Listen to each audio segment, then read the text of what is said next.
Assalamualaikum warahmatullahi wabarakatuh dan salam sejahtera.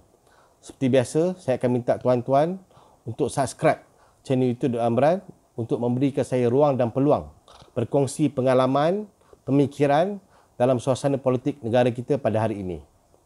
Dan sebelum saya memulakan video ini, saya ingin menzahirkan rasa bersyukur kerana saya bukan lagi ahli DAP. Sepanjang 22 bulan DAP memerintah negara bersama Pakatan Harapan, DAP telah membuktikan dirinya sebuah parti politik yang bukan sahaja dipandang jijik, yang bukan sahaja dipandang serong, malah menjadi sebuah parti politik yang tidak berguna untuk menjadi calon kerajaan. Saya bersyukur tuan-tuan kerana sudahlah mereka tidak mampu untuk menunaikan manifesto. DAP menjanjikan bulan dan bintang, nak hapuskan tol, nak hapuskan PTPTN, nak naikkan ringgit, nak kurangkan hutan negara dan sebagainya. Ternyata selama mereka memerintah selama 22 bulan, ini semua tidak dapat dijalankan. Dan selepas itu, selepas tumbangnya kerajaan Pakatan Harapan, mereka pula bergasak sama sendiri. Dari dulu lagi sebenarnya, ahli-ahli DAP tidak pernah bersetuju dengan keputusan DAP untuk bekerjasama dengan Tun Dr. Mahathir Mohamad. Dan hari ini, ternyata Pakatan Harapan dilihat goyah. Dilihat tidak mampu untuk menjadi sebuah kerajaan kerana pertembungan yang berlaku di antara Datuk Seri Anwar Ibrahim dengan Tun Mahathir. Jadi jelas, akibat peranan DAP yang dimainkan untuk memporak-perandakan politik negara, mereka secara tidak langsung menunjukkan bahawa mereka bukanlah sebuah parti politik yang boleh diharapkan untuk menjadi sebuah kerajaan di negara ini. Itu saja. Dan seterusnya, saya ingin berkongsi ataupun mengutarakan 5 formula. 5 formula dalam kita menuju PR15. Dah banyak bunyi dah. UMNO dah bunyi dah mencadangkan PR15 dijalankan dalam masa segera mengikut peranan Singapura baru-baru ini yang mahu mengadakan PRU-nya tidak lama lagi. Dan UMNO mencadangkan dan banyak juga parti lain termasuk juga Bersatu telah mencadangkan untuk diadakan PR15 untuk memberi kestabilan kepada politik negara ini.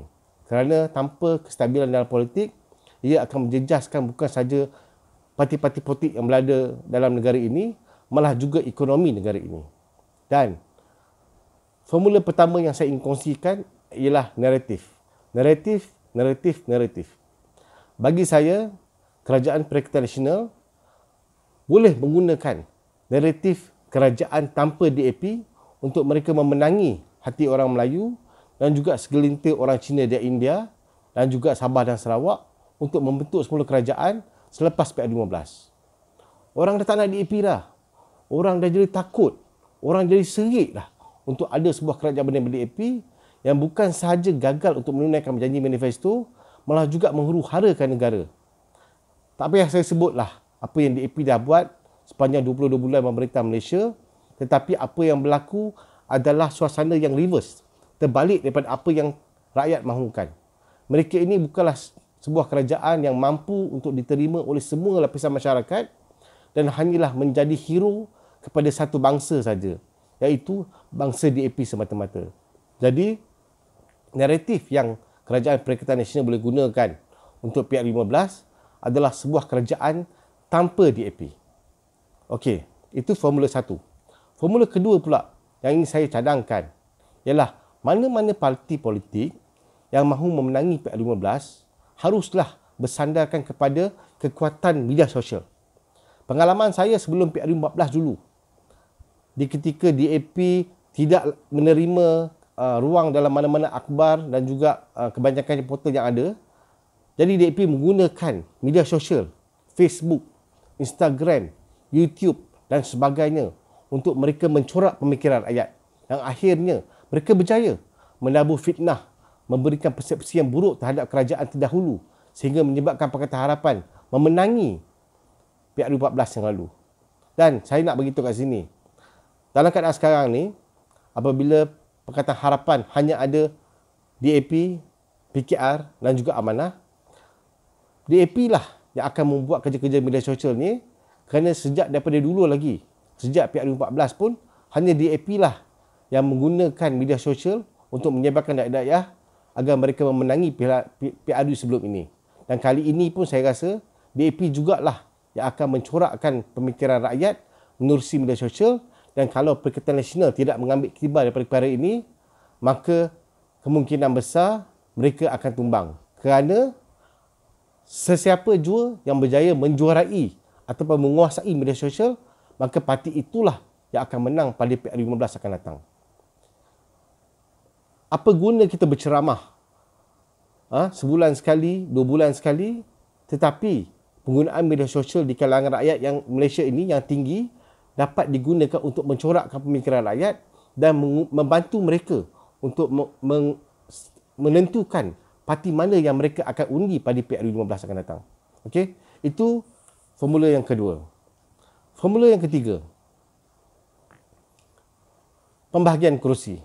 Banyak orang kata akan berlaku banyak masalah di dalam Perikatan Nasional kerana parti Bersatu, UMNO, PAS akan berebut-rebut untuk mencalonkan wakil mereka dalam kerusi-kerusi yang bermajoriti Melayu. InsyaAllah, saya rasa berdasarkan pengalaman Tan Sri Muhyiddin semasa dalam UMNO sebelum ini dan juga semasa dalam Pakatan Harapan, akan memberikan idea dan juga muafakat yang betul di antara parti-parti yang ada dalam Perikatan Nasional pada hari ini untuk mereka membahagi-bahagikan kursi. Bukan banyak pun. Yang ada cuma kursi PKR.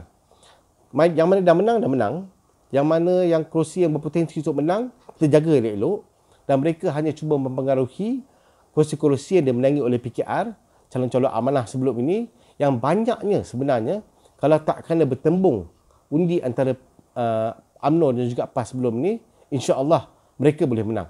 Tetapi saya rasa berdasarkan pengalaman, berdasarkan unit-unit yang ada dalam setiap parti, mereka ini mampu untuk menjelmakan satu formula pembagian kursi yang cukup baik yang akhirnya akan memenangkan Perikatan Nasional. Okey? Dan formula keempat.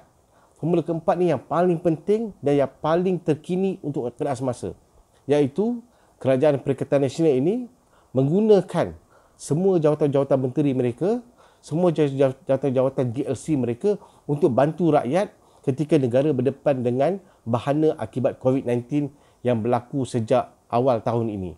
Banyak orang hilang kerja, banyak orang susah, banyak orang putus itu dan ini, dan inilah masanya. Inilah masanya kerajaan Perikatan Nasional menerusi jawatan menteri dan juga GLC yang ada untuk kita bantu rakyat, dan rakyat akan buka mata dan nampak bahawa kerajaan yang boleh membantu rakyat dan negara pada masa ini adalah Perikatan Nasional dan bukannya Pakatan Harapan yang masih lagi berebut kuasa, yang masih lagi tak dapat menentukan siapa nak jadi PM kalau Pakatan Harapan menang di Putrajaya. Okey? Itu formula keempat. Dan formula kelima ni saya tak payah bagi tahu secara panjang lebar kerana semua parti memang dah ada dah. Okey? Mereka kena tahu cara nak kempen. Bukan cara yang biasa, cara yang betul untuk berkempen. Kalau dulu sebelum ni BN dia tabur sebanyak mungkin portal yang ada, portal-portal ini digunakan untuk menyiarkan semua berita-berita yang sama, tapi tidak kali ini. Kali ini Perikatan Nasional kena guna pendekatan yang strategik, yang bijak, yang betul.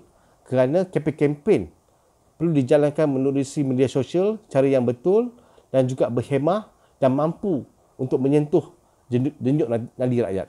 Itu yang kena ada. Dan mereka ini kena turun jumpa rakyat. Jumpa rakyat sebanyak yang boleh.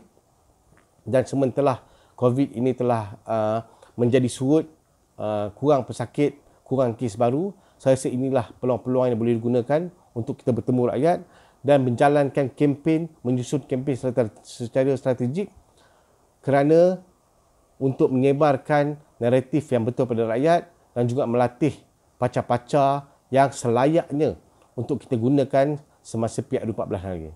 Dan kalau saya boleh sentuh sikit, selain daripada 5 formula yang ada ini, saya nak minta saya berkongsi dengan semua yang menonton video Dr. Amran bahawa kita memerlukan kerajaan stabil. Walaupun ada pendapat yang mengatakan kerajaan 2/3 yang selama ini dinikmati oleh BN tidak mungkin berlaku lagi. Tapi saya harap rakyat Malaysia kali ini akan bersatu. Bersatu untuk memilih sebuah kerajaan yang stabil, sebuah kerajaan yang baik, sebuah kerajaan yang boleh diharapkan untuk menerajui negara dalam tempoh 5 tahun akan datang. Kalau kita pilih, kalau kita tak bersatu, okey, kita akan memilih sebuah kerajaan yang cupa-camping, kerajaan yang tidak stabil, kerajaan yang tidak mempunyai majoriti yang cukup untuk memerintah negara, kerana ada saja kejadian-kejadian seperti MP lompat, adu lompat dan sebagainya. Dan kali ini saya rasa ada keperluan, wujud keperluan untuk kita bersatu, untuk kita memberikan mana-mana kerajaan yang kita pilih ini majoriti 2/3 supaya mereka boleh menjalankan pemerintahan dengan stabil, dengan baik, dengan teratur untuk 5 tahun akan datang. Bukan susah pun.